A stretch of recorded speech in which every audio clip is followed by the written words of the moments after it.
बेहतरीन drama serial रहमत के इस एपिसोड में आप देखेंगे कि किस तरीके से फिर से एक दफ़ा वो इंसान बाजी ले गया, मतलब कि बारी का बाप फिर से एक दफ़ा ऊपर आ गया और वही डायलॉग दे मारा है इसने इस बेचारी परीक्षे के मुंह पे और कह दिया है कि तुम्हें इनकार करना होगा। अरे भाई, ये क्या तमाशा है, क्या चीज है ये, हर बात पर इनकार करना होगा, व्हाट इज दिस। लेकिन जी खैर, इन लोगों को ये बात समझ नहीं आएगी और बार बार ये लोग यही बात ड्रामों में लेके आते रहेंगे। आखिर उसका क्या ताल्लुक बनता है अगर बारी इस चीज पर राजी है। और वैसे भी परिशे इतनी बहादुर बनी फिरती है तो उसको डरने की आखिर क्या जरूरत है। जो मर्जी वो बुढ़ा बेचारा कहता रहे, जो कुछ भी करता रहे, लेकिन इस लड़की को फर्क नहीं पड़ना चाहिए और इसको अपनी जिंदगी ही जीनी चाहिए। उसकी बात तो बिल्कुल ना माने, साफ साफ कहे भाई नहीं भाई, बारी की अगर मर्जी है, मेरी मर्जी है, तो आप कौन होते हैं ये ड्रामेबाजी करने वाले। खैर जी, आप देखेंगे कि परिशे फिर से एक दफा खामोश हो जाएगी और फिर से एक दफा बारी की नजरों में बुरी बन जाएगी और कहेगी कि भाई मैंने ही सब कुछ किया है। फिर भी उस अंकल का नाम नहीं लेगी कि तुम्हारे वाले साहब ने इन चीजों से मना किया है। लेकिन जी आप देखेंगे कि ये स्टोरी यहाँ पे एंड नहीं होने वाली। बारी इस बात का पता लगवा करेगा और कहेगा कि परिशे मुझे सच सच बताओ कि आखिर क्या वजह है। रात को तो तुम इतनी खुश थी और मुझे कह रही थी कि रात नहीं गुजरने वाली, कैसे इंतजार करूं। लेकिन जी अब तुम एकदम से कैसे बदल सकती हो। आगे से वो कोई ना कोई नाटक और बहाना बनाने की कोशिश करेगी, बहरहाल बहाना पकड़ा जाएगा। लेकिन दूसरी तरफ अनाया भी तैयार हो चुकी है परिशे से जंग लड़ने के लिए, क्योंकि वो जान चुकी है कि अब वो मरहला आ चुका है कि मिनाल और रहील के दरमियान लड़ाई डलवाई जाए और बारी की जिंदगी में एंट्री मारी जाए। जिसकी वजह से अब वो बारी की जिंदगी में एंट्री मारने की भरपूर कोशिश कर रही है और दिन रात एक करके बस एक ही ख्वाब सोच रही है कि उसको बारी की जिंदगी में कैसे शामिल होना है। वो मिनाल से कहती है कि आखिर तुम इतनी खुश कैसे लग रही हो, कोई तो ऐसी बात है जिसने तुम्हें बहुत खुश किया हुआ है।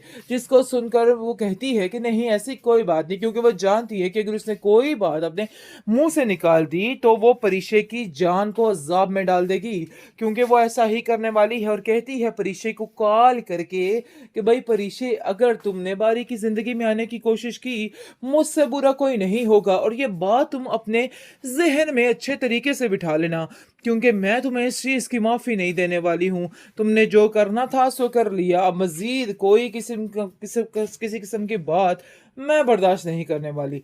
मैं काफी परेशान हो चुकी है परिशे, क्योंकि उसको समझ नहीं आ पा रहा है कि आखिर वो क्या करे। उसकी माँ उसकी परेशानी का सबब पूछती है और कहती है कि बेटा मुझे बताओ, आखिर तुम्हें किस चीज की परेशानी है, क्यों तुम इस तरह की हरकतें कर रही हो। अगर बारी इस रिश्ते से खुश है तो आखिर तुम्हें क्या मसला है, क्यों तुम अपने मुंह को फुलाए बैठी हो।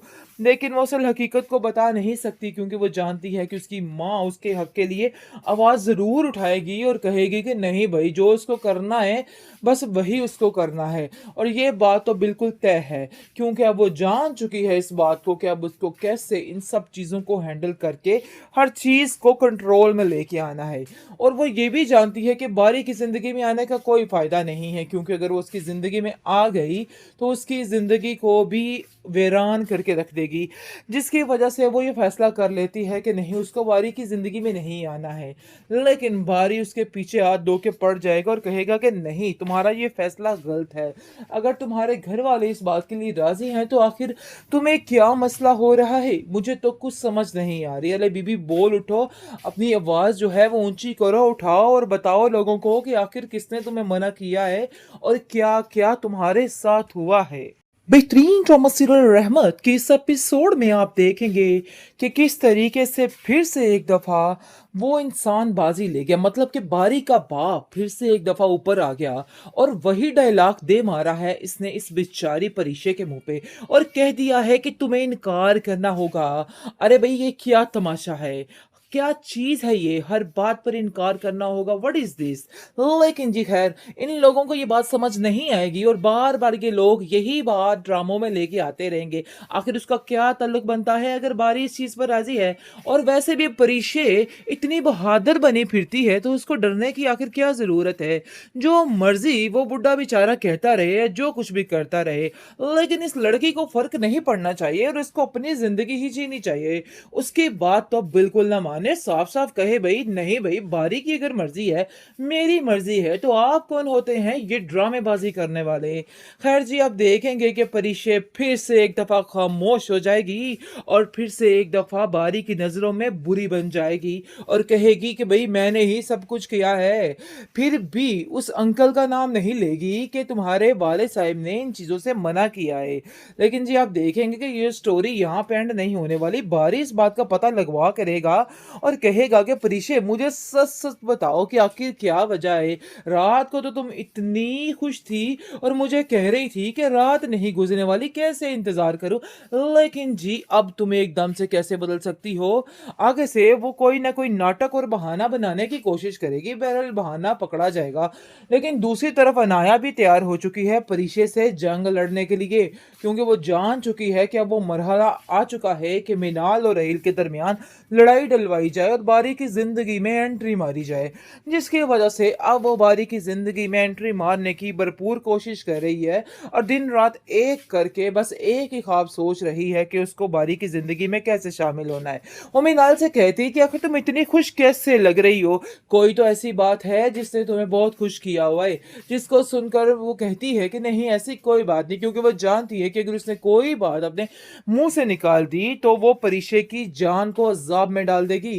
क्योंकि वो ऐसा ही करने वाली है और कहती है परिशे को कॉल करके कि भई परिशे, अगर तुमने बारी की ज़िंदगी में आने की कोशिश की, मुझसे बुरा कोई नहीं होगा और ये बात तुम अपने ज़हन में अच्छे तरीके से बिठा लेना, क्योंकि मैं तुम्हें इस चीज़ की माफ़ी नहीं देने वाली हूँ। तुमने जो करना था सो कर लिया। अब मज़ीद कोई किसी किस्म की बात मैं बर्दाश्त नहीं करने वाली। बहरहाल काफ़ी परेशान हो चुकी है परिशे, क्योंकि उसको समझ नहीं आ पा रहा है कि आखिर वो क्या करे। उसकी माँ उसकी परेशानी का सबब पूछती है और कहती है कि बेटा, मुझे बताओ, आखिर तुम्हें किस चीज़ की परेशानी है? क्यों तुम इस तरह की हरकतें कर रही हो? अगर बारी इस रिश्ते से खुश है, तो आखिर तुम्हें क्या मसला है? क्यों तुम अपने मुँह को फुलाए बैठी हो? लेकिन वो असल हकीकत को बता नहीं सकती, क्योंकि वो जानती है कि उसकी माँ उसके हक के लिए आवाज़ ज़रूर उठाएगी और कहेगी कि नहीं भई, जो उसको करना है, बस वही उसको करना है। और ये बात तो बिल्कुल तय है, क्योंकि अब वो जान चुकी है इस बात को कि अब उसको कैसे इन सब चीज़ों को हैंडल करके हर चीज़ को कंट्रोल में लेके आना है। और वो ये भी जानती है कि बारी की ज़िंदगी में आने का कोई फ़ायदा नहीं है, क्योंकि अगर वो उसकी ज़िंदगी में आ गई, तो उसकी ज़िंदगी को भी वीरान करके रख देगी। जिसकी वजह से वो ये फ़ैसला कर लेती है कि नहीं, उसको बारी की ज़िंदगी में नहीं आना है। लेकिन बारी उसके पीछे हाथ धो के पड़ जाएगा और कहेगा कि नहीं, तुम्हारा ये फ़ैसला गलत है। अगर तुम्हारे घर वाले इस बात के लिए राज़ी हैं, तो आखिर तुम्हें क्या मसला हो रहा है? मुझे तो कुछ समझ नहीं आ रही। अले बीबी, बोल उठो, अपनी आवाज़ जो है वो ऊँची करो, उठाओ और बताओ लोगों को कि आखिर किसने तुम्हें मना किया है और क्या-क्या तुम्हारे साथ हुआ है?